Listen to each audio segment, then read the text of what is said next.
कि हिंदुओं के लिए है प्लेसेस ऑफ वर्शिप एक्ट।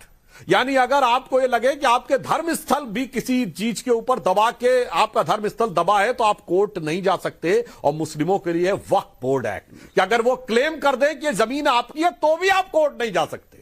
देखिए कितना सुंदर न्याय किया है सेकुलर सरकारों ने कि अगर आपको लगे कि आपका धर्म स्थल दूसरे का है तो आप कोर्ट नहीं जा सकते, उन्हीं का माना जाएगा। और वो कह दे कि जमीन आपकी है तो भी आप कोर्ट नहीं जा सकते, वो उन्हीं की मानी जाएगी। और आपके लिए तो सन 47 का बार लगाया गया। मगर वक्फ बोर्ड में अगर कह दे फला नवाब ने 300 साल पहले दिया था तो जमीन उनकी, फला बादशाह ने 400 साल पहले दिया था तो जमीन उनकी, 150 साल पहले दिया था तो जमीन इनकी। ये जो अद्भुत न्याय किया है, क्या संविधान की रक्षा की है, अद्भुत रक्षा की है। मैं दर्शकों के विवेक पे छोड़ता हूं और सारे प्रबुद्ध दर्शकों से कहता हूं प्लेसेस ऑफ वर्शिप एक्ट भी पढ़िए और वक्फ बोर्ड का चेंज किया हुआ एक्ट 2013 का पढ़िए, फिर आपको समझ में आएगा कि इस देश में शरिया को सुप्रीम कोर्ट से ऊपर किया गया है। इसीलिए 2014 से पहले यह देश संवैधानिक दृष्टि से आंशिक मुस्लिम राष्ट्र था, सिर्फ अटल जी के उस 6 साल के दौर को छोड़कर। अब हमने उसे वास्तविक सेकुलर राष्ट्र बनाने का प्रयास किया है।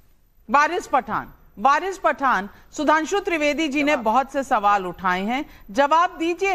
अगर किसी को कोई चीज पे आपत्ति है तो वो कोर्ट जाता है, अगर कोर्ट जाए तो छोटे छोटे जज आग लगा रहे हैं। अरे भैया, ऊपर की अदालतें हैं, ऊपर की अदालतों में जाकर गुहार लगाइए। लेकिन कोर्ट की कार्रवाई को आग लगाना कहना, क्या यह सही है?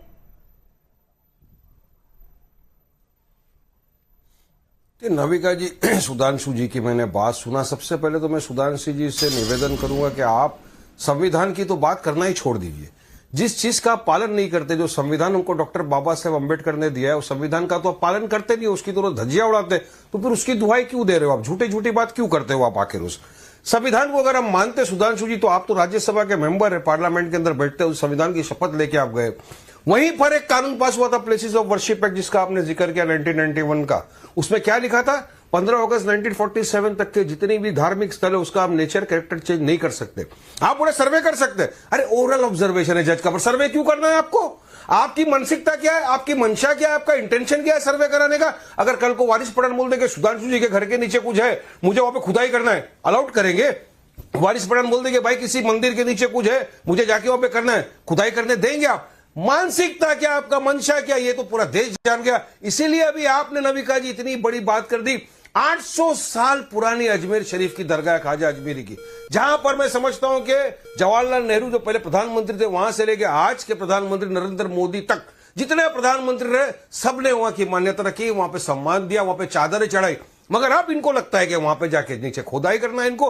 तो किस दिशा में देश को लेके जाना चाहते हो? क्यों नफरत इतनी भरी है तुम्हारे दिलों में? क्यों बीजेपी और आरएसएस नफरत फैला के देश में हिंदू मुसलमान के बीच में एक आग लगाना चाहती है? मगर आपके खुद के सर संचालक, आपके बॉस वो मोहन भगवत बोल रहे हैं कि क्या जरूरत है मंदिरों में जाके, मस्जिदों में जाके आपको शिवलिंग ढूंढने की। उसकी बात भी आप नहीं सुनते। मगर मैं पूछना चाहूंगा, उन्हीं के इशारों पे तो सब हो रहा है। वारिस पठान, आप अफवाह फैला रहे हैं, आप अफवाह फैला रहे हैं। अजमेर में खोदने की, सर्वे करने की किसी ने इजाजत नहीं दी, अभी तो नोटिस हुआ है। आप क्यों अफवाह फैला रहे हैं? सर्वे की बात कर रहा हूं, सुनिए सुनिए सुनिए सुनिए। सर्वे क्यों करना चाहते हैं सर्वे ये लोग? चलिए बताइए मेरे को, क्या जरूरत है सर्वे करने की? क्या पूरे हिंदुस्तान की हर मस्जिद का सर्वे किया जाएगा? क्यों चाहते हैं लोग हर मस्जिद में जाकर ढूंढना मंदिर है या नहीं है? आपने अजमेर का नाम लिया तो अजमेर में सर्वे की कोई बात ही नहीं है। की बात करते हमने हमारा वजू खाना खो दिया। अरे भाई साहब, अरे नविका जी, हमारा वजू खाना मथुरा की जो मस्जिद थी वो तो सील करवा दिया ना इन लोगों ने, ये करके। तो फिर क्यों आया प्लेसेस ऑफ वर्शिप में? बाबरी मस्जिद के जजमेंट के टाइम में हमने कहा था कि ये पंडोराज बॉक्स खोल देगा। इस तरह की अगर बातें चलती रही तो कोई फायदा नहीं होगा, पूरे देश के अंदर आग जनी मच जाएगी, हिंदू मुसलमानों के बीच में दरार पैदा हो जाएगी। और बीजेपी वही कर रही है, एक सोची समझी साजिश के तहत ये हो रहा है। आपने कहा वजू खाना खोया है, स्टेटस को मेंटेन हुआ है, सुप्रीम कोर्ट ने स्टेटस को दिया हुआ है, वहां वजू खाना ना किसी ने पाया है ना किसी ने खोया है। लेकिन वारिस पठान, दो अफवाह आपके ओपनिंग रिमार्क्स में, दो अफवाहें सामने निकल कर आई हैं। सुधांशु त्रिवेदी जी जवाब दीजिए, क्या एक के बाद एक मिथ्या फैलाई जा रही है? देखिए, त्रिवेदी सक्षम है जवाब देने के लिए, अगर अफवाह है तो जवाब देंगे। देखिए कितनी मजेदार बात यह है कि एक वकील बोल रहा है। अब बता रहा हूं वारिस पठान साहब, पता था कि ऑर्डर आपके फेवर में आएगा। 6:30 बजे आपने जाके सर्वे करवा दिया। अब मेरे टर्न पे बोलिए, बहुत हो गया साहब। आप एक तरफा तकरीर मत करिए, ये डिबेट हो रही है, सबको बोलने का मौका दीजिए। जी बोलिए सुधांशु जी। जान लेनी 6 मुसलमानों की। अब देखिए जवाब देता हूं। देखिए नाविका जी, लग ही नहीं रहा है कि एक वकील बोल रहा है। और देखिए लेफ्ट लिबरल सेकुलरिस्ट और रैशनलिस्ट जो हमेशा कहते थे सबूतों पे तय करो, वो कहते हैं अब सर्वे भी नहीं होना चाहिए।